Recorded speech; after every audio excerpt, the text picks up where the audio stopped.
بسم الله الرحمن الرحيم قل يا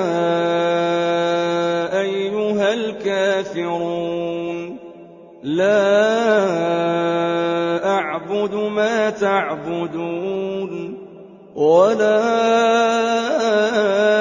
أنتم عابدون ما أعبد ولا أنا عابد ما عبدتم ولا